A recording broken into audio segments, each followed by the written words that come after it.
반갑습니다. 네, 반갑습니다. 엄청 오랜만에 보는 것 같습니다. 예. 봄이 4월 초가 되니까 확실히 산에 실록이 바릇바릇한 게 봄이 왔나 봅니다. 여전히 뭐 아침 저녁으로는 쌀쌀하긴 한데 이게 지금이 이제 산의 그 산색이라고 하죠. 지금이 산색이 가장 아름다울 때입니다. 이 산벚꽃이 필 때, 요맘때가 실록이 아주 녹색이 다양한 색깔로 펼쳐지는 게 산이 가장 아름다울 때가 지금입니다. 오랜만에 이렇게 만나 뵙게 돼서 반갑고요. 오늘 이제 관음제일입니다. 관음제일. 그래서 짧게 관음제일 4글자를 가지고 오늘은 짧게 이야기를 해볼까 합니다. 우리가 뭐 관음제일, 지장제일, 뭐 열반제일, 출가제일 이렇게 제일들이 많습니다. 제일들이 많은데 이 제일이라는 말이 무슨 말인가? 이제 우리가 그 말 뜻을 알고 제일이라는 말을 써야 되겠다. 제일이라는 말은 죄를 치르는 날이다. 정확하게 말하면 죄의식을 치르는 날이 제일입니다. 우리가 죄라고 하면 절집에서 죄라고 하면 여러분들 제일 먼저 떠오르는 게 뭐죠? 죄. 제일 먼저 떠오르는 게 제사가 제일 먼저 떠오르죠. 그럼 오늘이 관음제일이니까 관음제일이면 관세음보살님을 위해서 제사를 지내는 날이다. 뭔가 이상하죠, 그죠? 아닌 것 같죠? 그죠? 근데 제하면, 절집에서 제하면은 천도제, 제사를 주로 의미하니까. 뭐 따지고 보면은, 그럼 오늘은 관세음보살님 제사를 지내는 날이구나. 이렇게 돼야 되는데 이거는 말이 안 된단 말이지. 왜 그럴까? 생각을 해보자. 우리가 한번 생각을 해봅시다. 이 제라는 글자가 들어가는 게 많아요. 영산대제, 뭐 수륙대제, 대제니까 제를 크게 지내는 거죠. 팔관대제, 뭐 이런 것도 있고, 천도제도 있고, 물론 여러 가지 제가 많습니다. 보면. 그러면은 이런 영산제나 수륙제나 팔관제나 이런 것들이 다 그러면 영가천도하는 거냐? 그거 아니죠. 그죠? 아니거든요. 물론 이제 개중에는 영가천도하는 부분이 들어가기도 합니다만은 팔관제 전체가 다 영가천도하는 게 아니거든요. 근데 뒤에 다 제자가 붙어요. 그게 왜 그러냐 하면, 이제 원래 제라고 하는 것은 불교에서는 애초에 제라고 하는 말은, 불교에서 이제 사찰에서 치르는 어떤 부처님께 공양을 올리면서 치르는 의식을 다 제라고 했어요. 처음에는. 그러니까 뭐 영산제, 팔관제, 수륙제 이런 것들이 다 이제 제죠. 불교에서 치르는 의식이니까. 그럼 불공도 제에 포함되는 거죠. 다 제입니다. 그런데 이런 제 중에서 특별히 영가천도할 때 하는 제, 줄여서 천도제. 천도제도 있다 이겁니다.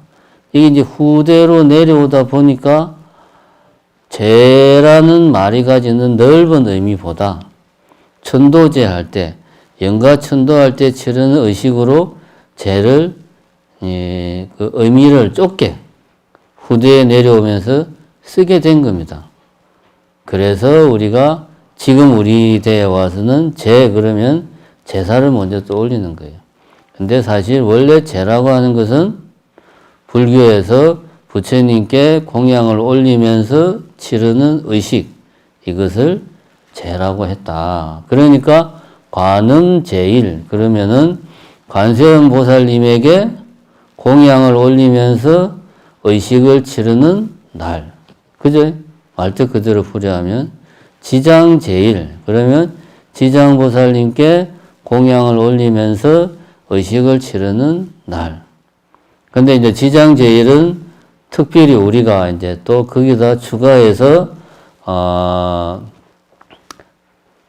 영가천도제를 또 같이 지내죠. 이런 식으로. 열반제일 하면 부처님이 열반하신 날을 기리기 위해서 의식을 치르는 날. 하면 열반제일이 되는 거고.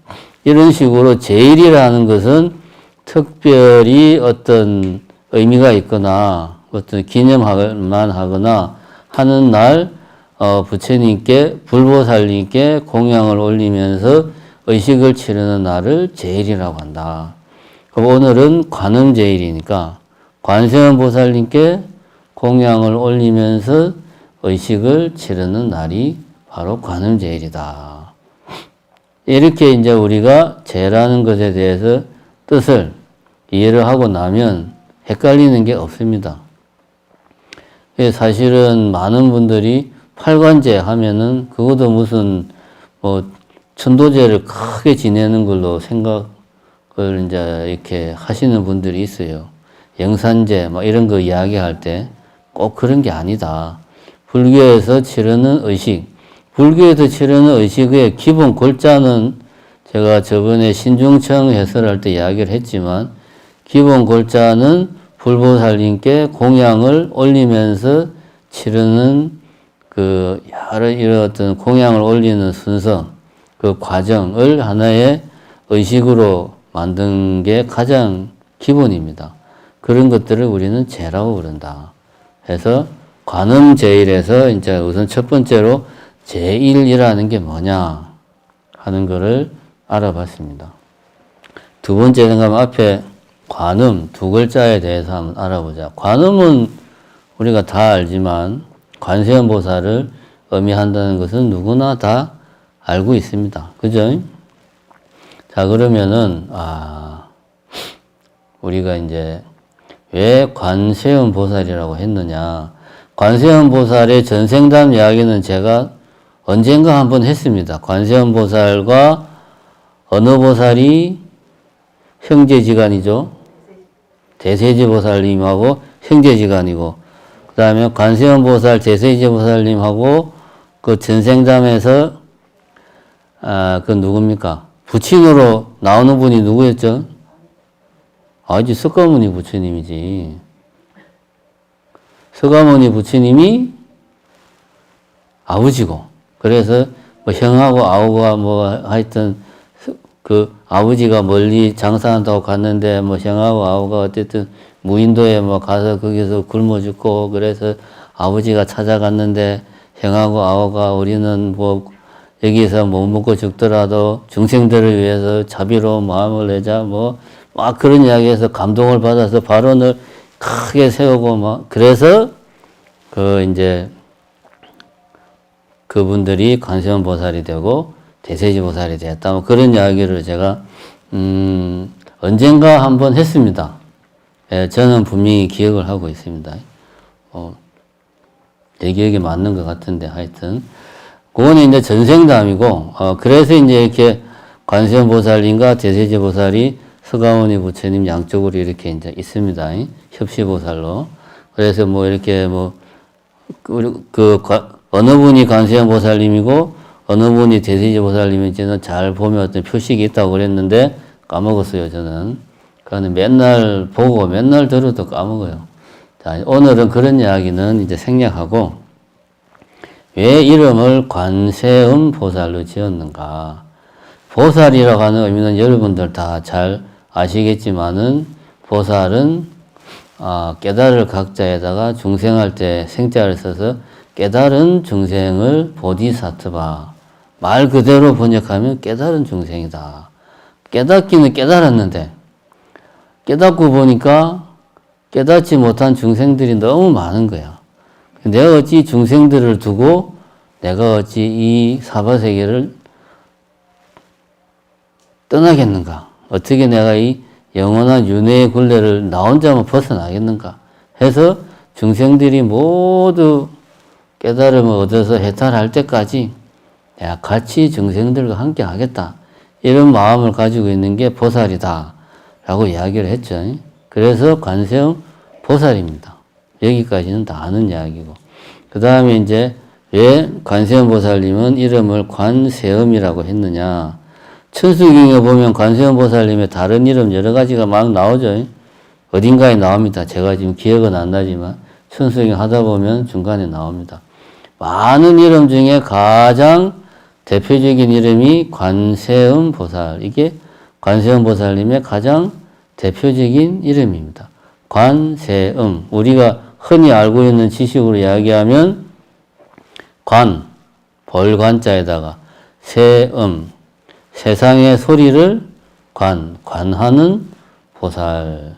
그래서 우리가 이거를 풀이할 때 관세음 보살님은 항상 이 세상, 이 사바세계의 중생들의 고통을, 이 중생들이 내는 고통의 소리를 항상 듣고 계시다가, 아, 이 중생이 힘들어하고 있구나. 내가 이 중생을 구제해야 되겠다. 이 중생이 나에게 열심히 소원을 빌고 있구나 하는 그런 것들을 다 듣고 거기에 맞게 그 중생의 근기에 맞게 중생을 잘 제도해 주는 분이다. 우리가 이렇게 알고 있습니다. 그죠? 제 말이 맞죠? 예, 맞습니다. 이게 우리가 알고 있는 관세음 보살님이에요. 그러면은 이제 이 말대로 하면 이 중생들의 모든 이 소망, 세음, 이 사바세계에 사는 중생들의 소리, 어떤 소리? 그 소망이 담긴 소리, 고통의 소리를 다 듣는 게 관세음 보살이니까 관자를 쓰면 안 되고 뭐 청이라든가 들을 청자나 들을 문자나 그런 글자를 써야지 이게 맞죠. 그죠? 관은 볼관자 아닙니까? 그러니까 따지고 보면 관자를 쓰면 잘못된 거죠. 청세음 보살이나 문세음 보살이나 뭐 이렇게 표현을 하는 게 맞습니다.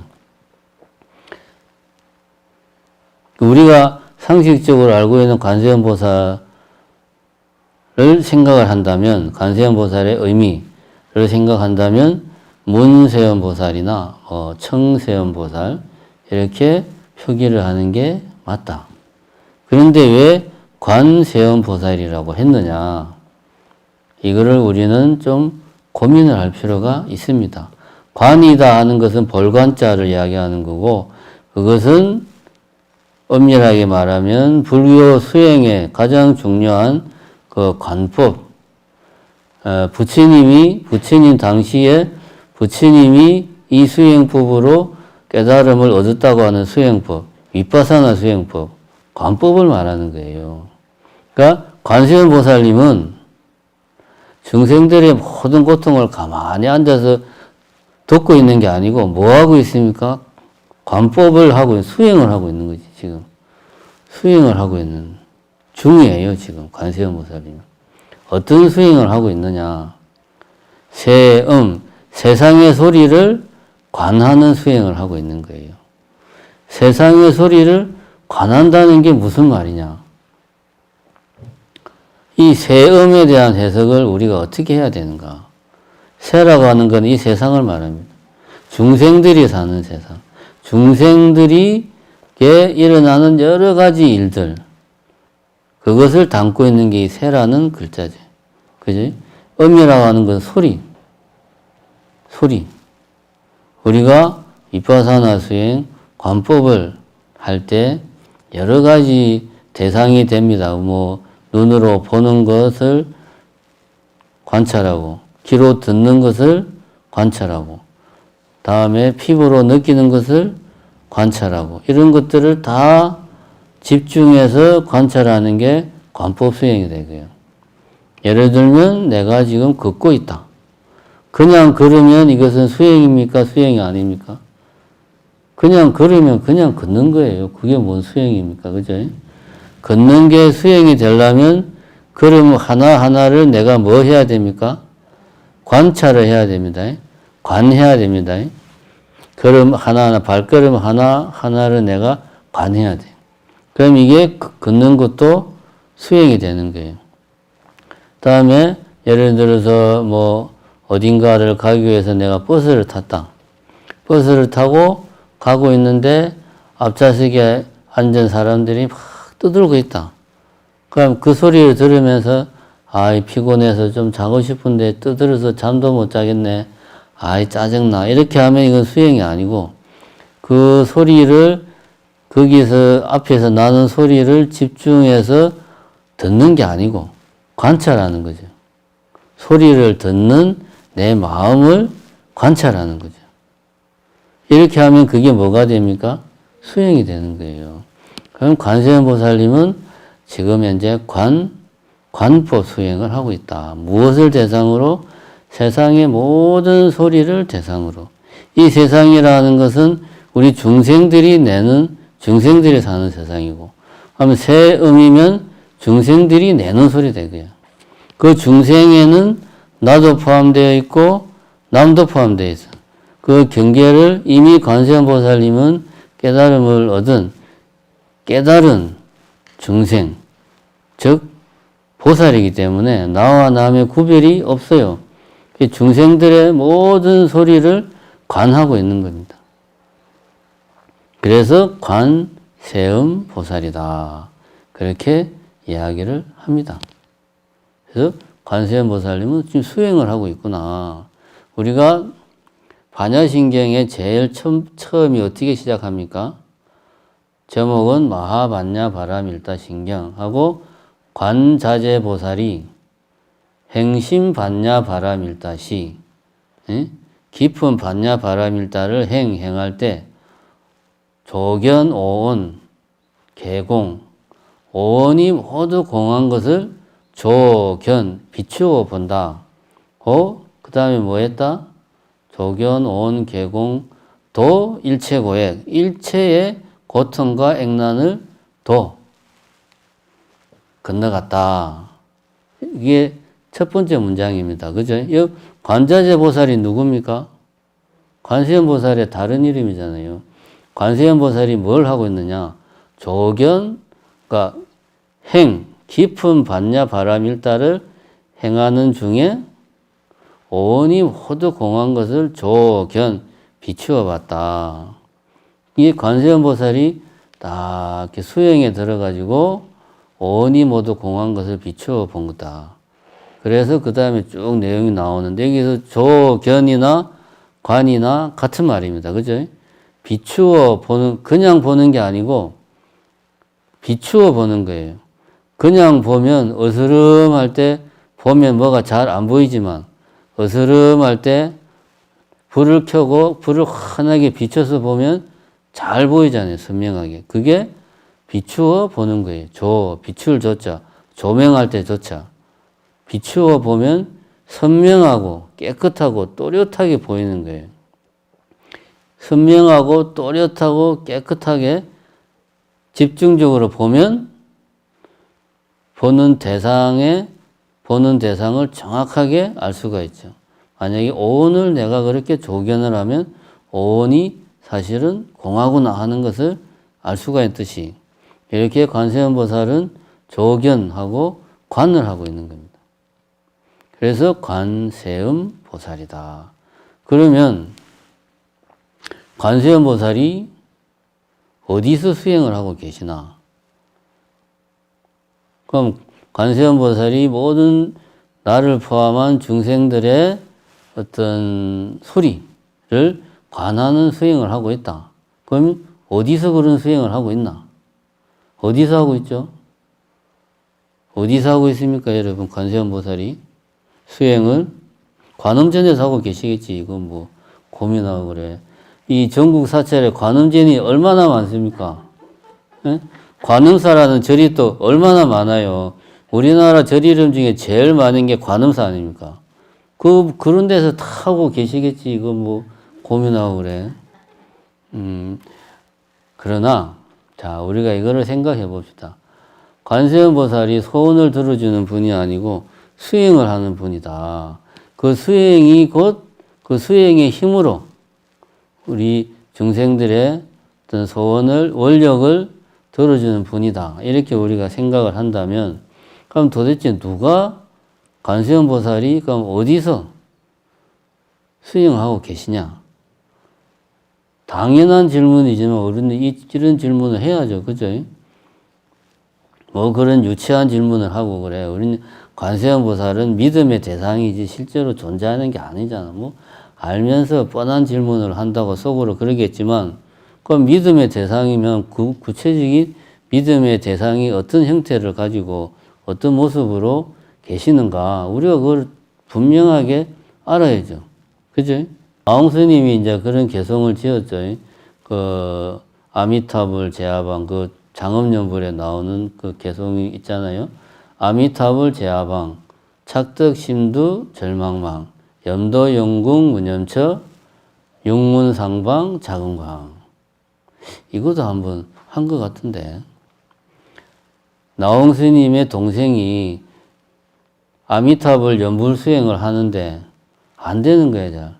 자꾸 딴 생각이 나고 집중이 안 되니까 나홍 스님한테 어떻게 하면 아미타불 정건을 잘할 수 있습니까? 하니까 나홍 스님이 개성으로 그 답을 이제 동생에게 알려준 게 이 개성입니다. 아미타불 제하방. 아미타 부처님이 제하방, 어디 계시는가? 아미타불 제하방. 아미타 부처님이 어디에 계시나? 착덕심두 절망망. 착덕심두, 마음머리를 착, 붙들어 매라. 어디에? 마음머리를 심두, 마음머리를 붙들어 매라. 그래가지고 절망망, 잊지 마라. 마음머리를 단단히 붙들으면서 잊지 마라. 그래서 그렇게 하면 어떻게 되느냐? 염도 영궁 무념처. 생각이 이른다 이거야. 어디에? 끝없이 영궁, 무궁무진하게 생각하다 보면 무념처, 생각이 없는 곳에 이른다 이거지. 그러면은 어떻게 된다? 육문에서, 6개의 문에서 상스러운 빛이 광, 촥 나온다 이거야. 방광을 한다 이거지. 육문상방 자금광. 그 빛이 어떤 빛이다? 자금광. 금색빛인데 그냥 금색빛이 아니고 자금광. 자색을 띠는 황금색 빛을 육문에서 발한다 이거지. 자금광을 내는 분은 경전에 따르면 부처님밖에 없어요. 이 금색 중에서도 가장 상스러운 색이 자색이 살짝 도는 금색이라고 합니다. 그러니까 부처님이 후광으로 이렇게 내는 그 빛이 자금광이에요. 육문에서 자금광을 상스럽게 낸다 이거지. 육문이라는 게 뭡니까? 6가지 문이죠. 그럼 내 몸에 있는 내가 세상을 보고 듣고 안 이 맛보고 설 신 피부로 이렇게 뭐 촉구하고 의 뜻으로 생각하는 이런 내가 이 세상을 대하는 세상과 나를 연결시켜주는 통로가 육문이에요. 그럼 육문에서 방광을 한다는 것은 뭔 말입니까? 내가 부처니까, 내가 깨달음을 얻으면 내가 부처니까 내한테서 부처님 상호에서 빛을 발하듯이 자금광이 나온다 이거지.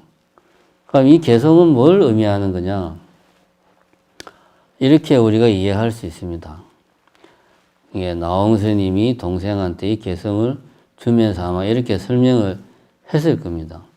네가 아미타불 부처님을 열심히 정건을 하는데 집중이 잘 안 돼가지고 삼매에 제대로 들지 못하니까 내가 어떻게 하면 정건을 할 때 삼매에 잘 들 수 있는가, 그 방법을 가르쳐 줄게 해서 그 방법을 적어준 겁니다. 이게 그냥 문학적인 표현을 한 게 아니고 나홍 스님이 밥 먹고 할 일이 없어가지고 동생한테, 그것도 맨날 보는 동생한테 뭐 계속 문학적으로 멋있게 써주고 할 일이 없잖아요. 맨날 보는데.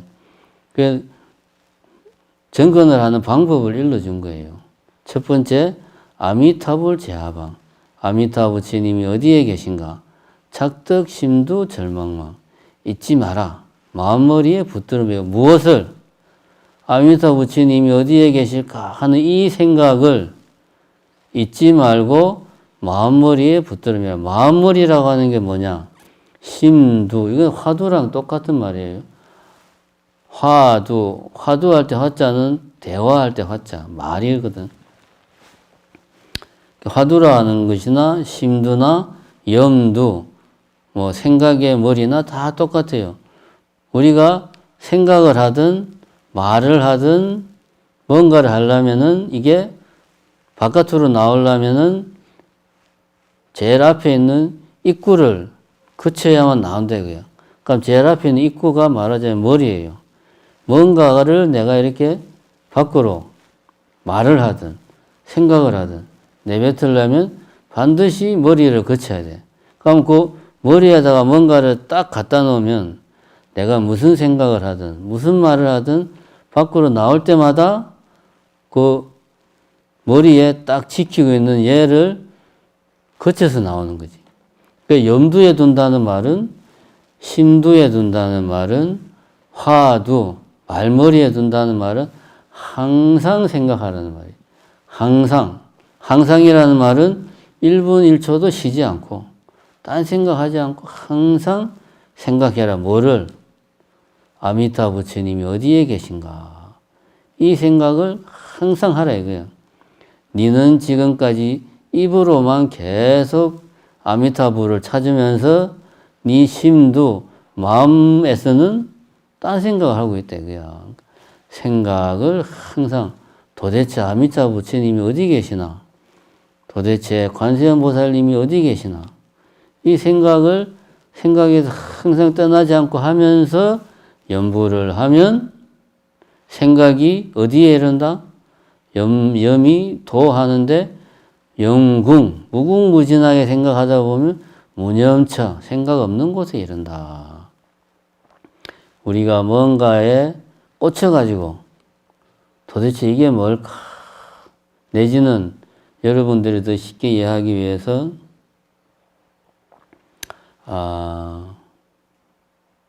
예를 들어서 어느 날 철석같이 믿고 있던 자식이 회사를 때려치우고 집을 나가버렸어. 아무 말도 없이.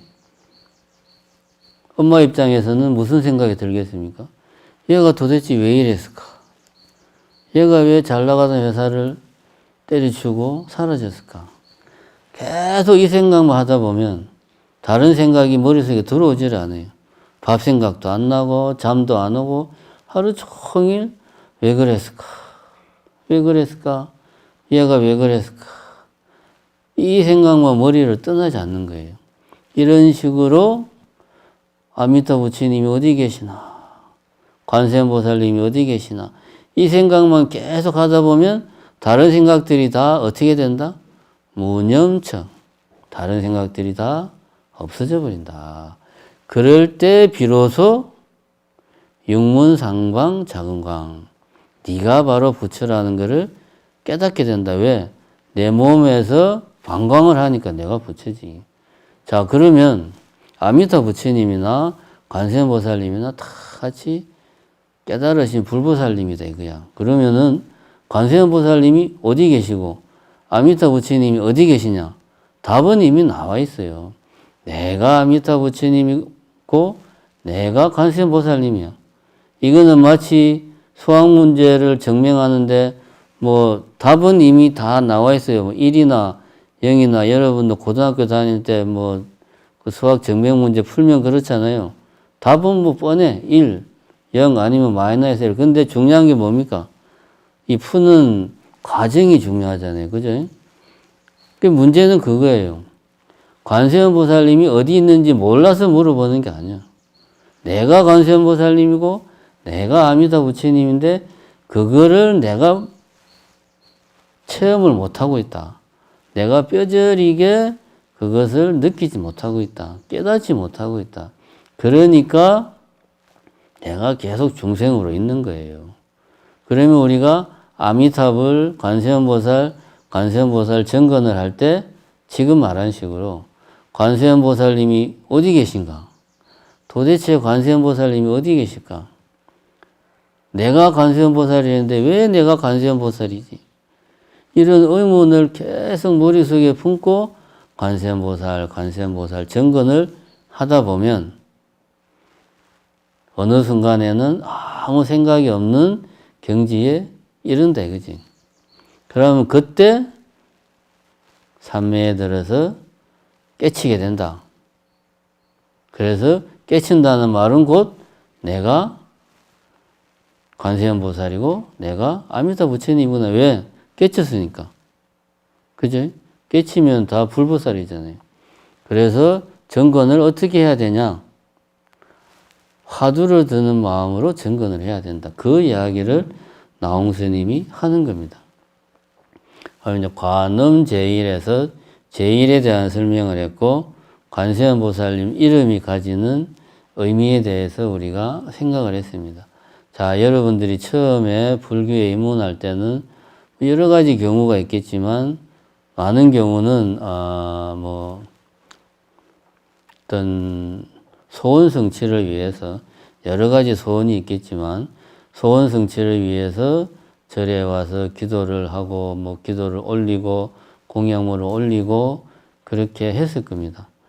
우리가 또 상식적으로 알고 있는 관세음보살님은 살아있는 중생들의 소원을 들어주는 게 관세음보살이다.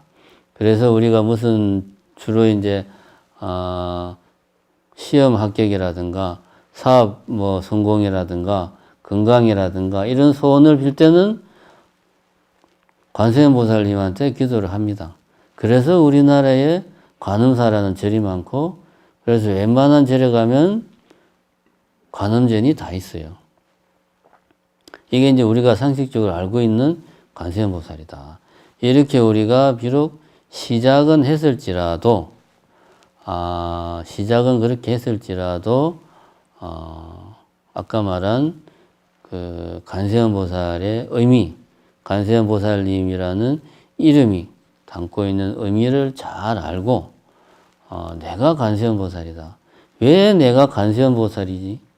그 생각을 계속 머릿속에서 놓지 않고 이어가다 보면 반드시 깨달음이 온다. 그런 마음을 가지고 한 달에 한 번 관음제일이라도 열심히 관세음보살 정건을 하자 이겁니다. 그래서 관음제일 이런 날이 있는 겁니다. 제가 누누이 이야기하지만 오늘은 컨디션이 좋으니까 관음정건을 좀 해야 되겠구나. 오늘은 기분이 나쁘니까 정건도 하기 싫어. 이렇게 하면은 그 수행이 아닙니다. 내가 하고 싶을 때 하고 하기 싫을 때 안 하고 이건 수행이 아니에요. 굳이 관음제일 정하고 지장제일 정하고 신중기도 날을 정하는 게 뭐냐? 뭐든지 규칙적으로 해야 돼요. 하기 좋으나 하기 싫으나 재밌거나 재미없거나 규칙적으로 해야 됩니다. 그래서 그런 말이 있습니다. 중노릇을 잘하는 게 뭐냐? 다른 게 없다. 삼시예불 안 빠지고 바로 공양 안 빠지고 그렇게 하루하루 살면 그게 중노릇 잘하는 거다. 이게 말은 참 쉬운데 엄청나게 어려워요. 하루 3번 예불 꼬박꼬박 들어가서 예불하고 기도하고 바로 공양 안 빠지고 매일 1년 360을 딱 하고 쉬운 일이 아닙니다. 수행은 이렇게 꾸준히 하는 거다. 그래서 우리가 이런 관음제일, 지장제일 이런 것들을 정해가지고 매일은 못하더라도 한 달에 한 번이라도 이렇게 수행을 하자 하는 의미에서 우리가 우리 이제 선배 스님들께서 이런 관음제일, 지장제일 이런 걸 만들었습니다. 의미를 잘 아시고 관음제일 기도를 하시기 바랍니다. 오늘은 관음제일이라는 네 글자의 의미, 뜻 그런 이야기를 잠깐 해봤습니다. 감사합니다.